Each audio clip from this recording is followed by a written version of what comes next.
Delhi airport पर आज उस समय हड़कंप मच गया जब दिल्ली आ रही एक फ्लाइट में बम की सूचना मिली, जिसके बाद दिल्ली एयरपोर्ट पर सुरक्षा व्यवस्था और कड़ी कर दी गई। विमान को रनवे 29 पर उतारा गया। सभी यात्रियों को फ्लाइट से सुरक्षित निकालकर विमान की चेकिंग की गई। हालांकि इसमें कोई बम नहीं मिला। बता दें, मॉस्को से दिल्ली आने वाली फ्लाइट में बम होने की सूचना मिली, जिसके बाद एयरपोर्ट पर हड़कंप मचा। जैसे ही ये खबर मिली, सबके हाथ पांव फूल गए। मॉस्को से आने वाली फ्लाइट दिल्ली एयरपोर्ट पर 3:20 पर लैंड हुई, जिसके बाद सभी यात्रियों और क्रू मेंबर को नीचे उतारा गया और फ्लाइट की पूरी तरह से जांच की गई। इस फ्लाइट में 386 यात्री और 16 क्रू मेंबर थे। इस मामले में बताया जा रहा है कि देर रात करीब 11:15 बजे एक मेल से बम होने की सूचना मिली थी, जिसमें बताया गया कि 3:20 पर जो फ्लाइट मॉस्को से दिल्ली एयरपोर्ट के T3 पर फ्लाइट नंबर SU232 आ रही है, उसमें बम है। 2:30 बजे के आसपास सुरक्षा टीम अलर्ट हो चुकी थी। उन्होंने अपनी तैयारी कर ली थी, जिसके बाद बम निरोधक दस्ता और दूसरे रेस्क्यू दलों को भेजा गया। विमान को रनवे 29 पर उतारा गया। विमान की चेकिंग की गई।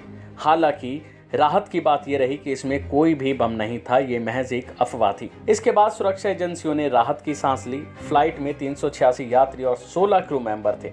पुलिस ये जांच कर रही है कि ये मेल किसने भेजा और क्यों भेजा और इसके पीछे इसका इरादा क्या था। बता दें कि ऐसा पहली बार नहीं हुआ, बल्कि ऐसे मामले पहले भी हो चुके हैं। इससे पहले ईरान से चीन जा रही फ्लाइट में बम होने की सूचना मिली थी। इसके बाद यात्री विमान के पायलटों से दिल्ली ATC से संपर्क करके विमान उतारने की उन्होंने अनुमति मांगी थी। हालांकि भारत की ओर से जयपुर और चंडीगढ़ में विमान उतारने का विकल्प दिया गया था, लेकिन पायलटों ने विमान को उतारने से मना कर दिया था।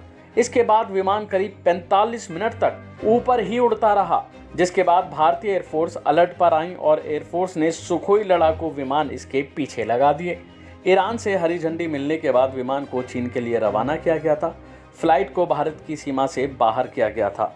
हालांकि चीन में जब विमान की जांच की गई तो फ्लाइट में कोई भी बम नहीं था, यानी बम होने की सूचना सिर्फ अफवाह थी। लाहौर ATS ने भारत को कॉल कर फ्लाइट में बम होने की सूचना दी थी। जाहिर है कि ऐसी कोई अफवाह फैलती है तो पुलिस और सुरक्षा एजेंसी कोई रिस्क नहीं लेती। हालांकि जांच में कुछ मिलता नहीं, पर लोगों के बीच खौफ जरूर फैल जाता है।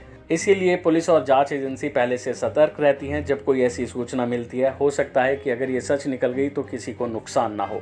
अभी के लिए फिलहाल इतना ही। खबरों में बने रहने के लिए देखते रहिए वन इंडिया हिंदी।